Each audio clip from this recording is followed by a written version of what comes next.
Claudia Dobles Camargo nace el 19 de noviembre de 1980 en Quesada, San Carlos, Costa Rica. Es arquitecta y urbanista, graduada de la Universidad de Costa Rica, la UCR, con formación en planificación urbana, sostenibilidad. Tiene una maestría en planificación y estudios urbanos en Massachusetts Institute of Technology, la MIT. Claudia fue la primera dama de Costa Rica entre 2018 y 2022 durante la presidencia de su esposo, Carlos Quesada, Álvaro Quesada.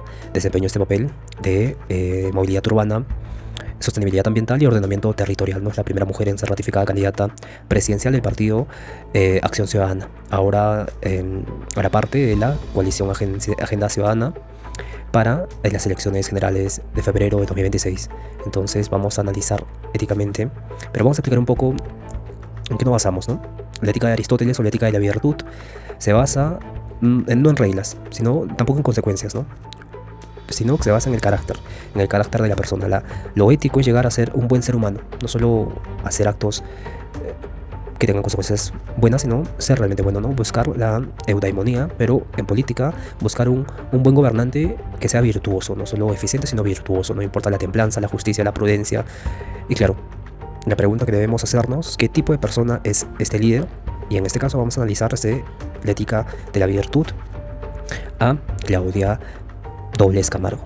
Los aspectos positivos que tiene es que tiene una trayectoria profesional sólida en urbanismo, planificación, sostenibilidad, con estudios en instituciones muy prestigiosas y experiencia internacional en temas ambientales, ¿no? Su enfoque combina esta gestión técnica con sensibilidad social, promoviendo así esta movilidad sostenible y esta resiliencia urbana, ¿no? Los aspectos problemáticos que podemos encontrar es que su carrera política se asocia estrechamente con la administración de su esposo, lo que puede generar percepciones de dependencia política y cuestionamientos sobre la autonomía de criterio, ¿no? Según sectores opositores, el uso institucional de la figura de la primera dama en decisiones que tradicionalmente no tienen este marco legal formal afectan la percepción de ejemplaridad, ¿no? Y claramente tiene esta virtud cívica alta, moderada, es sólida en la formación profesional y personal, con tensiones en la percepción pública de independencia política, ¿no? Como vimos con el caso de Laura Fernández, pero en el caso de Claudia Dobles Camargo es mucho más fuerte esta crítica, evidentemente. Y luego pasamos ahora a la ética deontológica. Para esta ética deontológica nos basamos en la ética de Immanuel Kant, donde la moral se basa en el deber, ¿no? No en el resultado, no en las emociones, no en la buena persona, sino en el deber. Algo es moral si se hace por deber, conforme a la razón. Entonces, la clave acá es el imperativo categórico, que es actúas solo según máximas que puedan valer como ley universal para todos. Una. Y dos, es tratar a toda persona siempre como un fin y nunca solo como un medio para un fin. En política, la ley debe respetar la dignidad de las personas, incluso si esto es costoso. Y no todo vale, ¿no? No todo vale para el bien común. Mentir, manipular, instrumentalizar a las personas se considera inmoral en la ética kantiana. Bien, entonces podemos preguntarnos desde esta ética, esta acción respeta la dignidad de la persona y la ley moral, aunque sea inconveniente para ellos. Y claro, los puntos o las fortalezas que tiene Claudia Dobles Camargo es que cumple con los requisitos para la inscripción a su precandidatura presidencial conforme a la ley electoral de Costa Rica, y tiene esta trayectoria donde no registra juicios o condenas por corrupción, otros delitos también, entonces lo cual fortalece la percepción de respeto por la ley, ¿no? Las habilidades que podemos encontrar es que la reconfiguración del rol de primera dama hacia espacios de política pública pueden resultar ambiguas en términos de responsabilidad normativa, ya que ese cargo no tiene una definición formal en la legislación costarricense de primera dama, y claramente hay un tipo de rol que se ocupó y claramente se abrió un espacio político, ¿no? Entonces existe la doble posibilidad de postular a la diputación, que pone en discusión el respeto estricto a la norma interna de partidos, ¿no? Y también a la gestión de prioridades políticas. En este sentido, esta doble posibilidad de postular tanto a la presidencia como a ser diputada pone en discusión este respeto a la norma.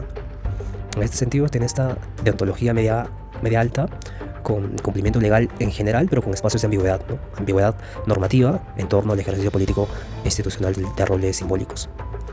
Pasamos ahora a la ética de Max Weber, que es la ética de la responsabilidad, ¿no? La idea central de esta ética es que la política implica el uso legítimo del poder y eso va a generar dilemas. Por ejemplo, no basta con buenas intenciones. El gobernante debe prever los daños colaterales. Gobernar siempre es elegir entre males posibles, ¿no? Y la pregunta que se hace acá en esta ética es: ¿el líder asume consecuencias reales de las decisiones, de sus decisiones, o se refugia en principios abstractos? Entonces, tiene aspectos positivos, dado que su propuesta busca modernizar la institución, modernizar la participación ciudadana, la sostenibilidad, lo cual apunta a resultados a largo plazo, basados en esta evidencia técnica, claramente, que vimos que es capaz. Y en ese sentido demuestra la capacidad de diseñar planos complejos y claramente la planificación urbana y el transporte sostenible serían las consecuencias positivas que tendría su gobierno, ¿no? Pero hay algunos riesgos éticos, dado que algunos ciudadanos critican que parte de sus iniciativas, como los proyectos de infraestructura urbana, no siempre tienen resultados a corto plazo, y esto puede generar costos elevados frente a prioridades sociales urgentes. Entonces la transición de un rol técnico a uno político implica consecuencias de gobernabilidad, ¿no? Que pueden ser complejas si falta la experiencia administrativa ejecutiva directa, o si no se logra este cambio, esta transformación a lo largo de los 4 años, ¿no? Tendría que haber una consecuencia de esa planificación, ¿no? De esa transición que se basa en lo técnico, que tiene que pasar a lo político. Entonces, la parte administrativa ejecutiva directa es la que tendría que acoplarse a la técnica, ¿no? Y claramente es una crítica, no es una crítica, es una observación donde algunos ciudadanos critican estas iniciativas, ¿no? De proyectos de infraestructura urbana complejas que igualmente van a beneficiar a largo plazo. Y claro, no se va a enfocar a prioridades sociales urgentes, ¿no? Bien, entonces tiene esta responsabilidad media alta, con una intención técnica sólida, pero con riesgos de resultados inciertos en la gestión pública más amplia, ¿no? Más general, de todo un país, ¿no? Y ahora pasamos a la ética del discurso, que nos basamos en Michel Foucault, donde la idea central de esta ética del discurso y lo público es que la ética no es solo obedecer normas, sino cómo el poder nos forma como sujetos, ¿no? El problema no es solo el que está bien, sino quién define lo moral, quién define lo verdadero, quién define lo aceptable, quién define lo normal. Entonces, en política, el poder se ejerce más por normas, por discursos, por control, que por una violencia, ¿no? Entonces, la ética exige cuestionar quién habla, desde dónde habla, con qué efectos de dominación habla. Entonces, podemos preguntarnos qué formas de poder y control o normalización produce este discurso política. En este sentido, la ética del discurso, Claudia Camargo tiene estas virtudes que pronuncia un discurso basado en la sostenibilidad, 1, en la eficiencia, 2, en la equidad, ¿no? Que puede favorecer una deliberación racional en el espacio público, ¿no? Puede abrir debates, y claro, tiende a fomentar este diálogo con sectores políticos, con diferentes líderes de diversos partidos, y eso, claro, es un punto a favor también, ¿no? Pero de los problemas que se pueden encontrar es que parte de la crítica pública, ¿no? O sea, de los medios y las redes, que la perciben su campaña como que la perciben como la condición de la primera dama, ¿no? Y la relación con el pasado gobierno, lo cual puede polarizar esta discusión, ¿no? Algunos observadores cuestionan si su comunicación es suficientemente deliberativa o se apela más a la reputación personal por ser la primera dama, ¿no? Entonces es bastante interesante esta tensión en lo discursivo.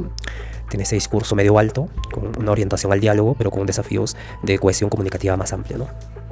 Y ahora pasamos a la ética de la ética distributiva, o de John Ralph, donde la idea central de esta ética es que se tiene que crear una sociedad justa, ¿no? Bueno, la teoría de la justicia se creó para justificar qué es una sociedad justa. Y claramente el desarrollo de todo el siglo XX se trató de responder a esta pregunta: ¿cómo es una sociedad justa? ¿Cómo vamos a crear una sociedad justa? Y claramente la idea de John Rawls es que una sociedad justa es aquella cuyas reglas serían aceptadas por todos sin saber qué lugar ocuparían en ella, ¿no?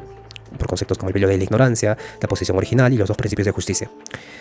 Bien, vamos a explicar, ¿no? El velo de la ignorancia es, imagínate que te ponen una venda en los ojos y te dicen, ¿no? Vamos a crear una sociedad ahora donde vamos a favorecer a los menos favorecidos, porque no sabemos si vamos a entrar a esta sociedad siendo ricos, pobres, etcétera, etcétera, etcétera, ¿no? Sino que tenemos que crear una sociedad sin ver nuestras condiciones previas en esta posición original.